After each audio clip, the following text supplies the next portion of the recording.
In late February 2026, Iranian military planners made an announcement that had been a threat on paper for decades and finally became reality. The Strait of Hormuz, the narrow choke point carrying 1/5 of the world's seaborne oil, was officially closed. On paper, the math looked solid. In less than a month, Iran had fired nearly 4,900 missiles and drones at Gulf states. Oil prices had crossed $100 a barrel. Shipping insurance premiums exploded. The world was watching. From Tehran's point of view, the situation looked favorable. Their asymmetric strategy was working exactly as designed. Flood the skies with cheap drones costing $20,000 to $50,000 and force Saudi Arabia to respond with Patriot missiles that run $4 to $6 million a shot. Every day that passed, Riyadh's defense stockpiles were shrinking. Every day that passed, the economic pressure on Washington and Tel Aviv grew heavier. Iran believed time was on its side. But there were two variables Tehran hadn't accounted for.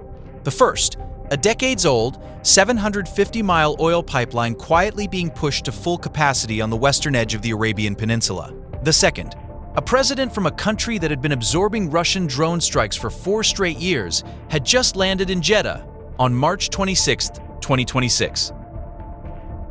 Ukrainian President Volodymyr Zelensky's visit to Saudi Arabia was no ordinary diplomatic stop. The defense pact, signed behind closed doors with Crown Prince Mohammed bin Salman, was a turning point that reshuffled the calculus for the entire region and began dismantling the two biggest cards Iran had left to play. To understand why Riyadh was knocking on Kyiv's door, you need to see the damage those 27 days left behind. After Operation Epic Fury, Iran redirected its entire retaliatory arsenal directly at Gulf states. According to data compiled by Al Arabiya, nearly 4,900 missiles and drones were launched at Gulf countries. Around 3,800 of those were drones. More than 1,100 were ballistic or cruise missiles. Here's what caught most analysts off guard. 83 to 85% of those strikes weren't aimed at Israel. They were aimed at Gulf states. The UAE took the brunt of it. Over 2,200 munitions directed at its territory. Saudi Arabia absorbed more than 600. These weren't random targets. Iran was going after Saudi Arabia's economic lifelines. Ras Tanura, the country's largest oil export terminal, the Rosanura refinery, and Aramco's Abqaiq field, a production hub pumping 1 million barrels a day. This wasn't a conventional military campaign. This was an economic attrition war. And that's where the brutal math kicks in. Every Patriot missile Saudi Arabia fired to take down one Iranian drone cost between $4 and $6 million. The Shahed drone it was destroying? $20,000 to $50,000. Saudi Arabia was spending roughly 100 times more than Iran on every single intercept. That's not a sustainable equation, and everyone in Riyadh knew it.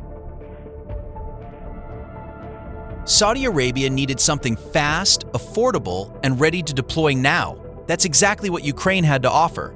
The Sting interceptor drone, made by Wild Hornets, costs around $2,500 per unit. It takes out enemy drones by ramming them or detonating nearby. In the war in Ukraine, it's recorded an interception success rate of over 80% against Shahed drones. The deal signed in Jeddah starts with an initial order of 5,000 to 10,000 interceptor units. Ukraine says it can produce more than 2,000 of these per day, and a significant portion of that output could be redirected to Saudi Arabia. Let's put that in dollar terms. 50 Iranian drones hit in a single day. Using Patriot missiles to stop them? $200 to $300 million. Using Sting interceptors? $125,000. That gap is wide enough to change the outcome of a conflict. But this deal isn't just hardware. An official speaking to AFP made that crystal clear. It's not just about the interceptors. It's the full system, the expertise, the AI, the data analysis. Since early March, 228 Ukrainian experts have been deployed across Saudi Arabia, the UAE, Qatar, Kuwait, and Jordan. They're teaching Saudi operators how to run electronic warfare against drone swarms, how to jam the GPS signals of Shahed drones, and how to position mobile fire teams. Ukraine's 4 years of combat experience is being directly injected into Saudi Arabia's defense infrastructure. According to the BBC, 11 countries have now requested drone defense support from Ukraine. A country that 4 years ago was fighting to survive is now a credible exporter of battle-tested military technology. The contract value? Starting in the hundreds of millions, with some analysts projecting a full package reaching $1 to $2 billion. And what does Ukraine get in return? PAC-2 and PAC-3 Patriot missiles. Exactly what it needs most to counter Russian ballistic missiles. Direct Saudi investment in its defense industry. And a deepening diplomatic network that's steadily chipping away at Russian influence in the region. Drone swarms were Iran's first trump card. The second one was far bigger, the Strait of Hormuz. About 20% of the world's seaborne crude oil moves through this narrow passage, 17 million barrels every single day. 88% of all oil leaving the Persian Gulf uses this strait. Annual energy trade flowing through it? $600 billion through a navigable corridor that's effectively only 6 miles wide. Iran knew exactly what it had. Starting February 28th, the strait was effectively shut down. Ibrahim Kabari, a senior advisor to the Revolutionary Guard, said it publicly, "The strait is closed. Anyone who tries to pass, we will set their ships on fire." Commercial traffic dropped 80%. Oil briefly topped $100 a barrel. Insurance premiums skyrocketed. Forbes called it Iran's real nuclear option. But Saudi Arabia had another card to play: Petroline, a 750-mile crude oil pipeline built during the Iran-Iraq War in the 1980s, specifically for a scenario like this, runs from the massive Abqaiq facility on Saudi Arabia's eastern coast all the way to the port of Yanbu on the Red Sea, cutting straight across the kingdom without ever touching the Strait of Hormuz. On March 11th, 2026, it hit full capacity. Aramco CEO Amin Nasser confirmed it: 7 million barrels a day, flowing directly to the Red Sea.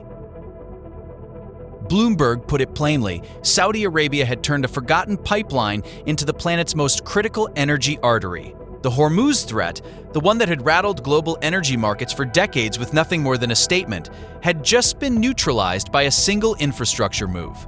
Two of Iran's biggest trump cards were collapsing at the same time. Iran isn't operating alone. Russia has been supplying satellite intelligence and drone components, sharing real-time locations of US and Israeli ships, aircraft, and bases, and sending upgrade parts for drone navigation and targeting systems. The CIA confirmed the intelligence sharing, according to the Washington Post. China has been playing a more cautious game, improving the accuracy of Iranian missiles and drones through the Beidou navigation system, transferring radar and electronic warfare tech, and buying a large chunk of Iran's oil in yuan to keep the regime's war economy funded. But none of that support is enough to flip the battlefield. Russia sees short-term upside here. The war is burning through US stockpiles, and higher oil prices mean more revenue from its shadow fleet. But the long-term picture is ugly. Russia's share of global arms exports has collapsed from 21% between 2016 and 2020 down to just 6 to 8% by 2025. Ukraine is filling that gap, with technology developed specifically to counter weapons Russia and Iran built together. China's bind is even tighter. Nearly 46% of the oil it imports through Iran normally flows through the Strait of Hormuz. The longer that strait stays closed, the more Beijing itself bleeds. So China is running both plays at once, backing Iran with one hand, quietly pushing for a ceasefire with the other. It's a strategic contradiction that's getting harder to manage by the week.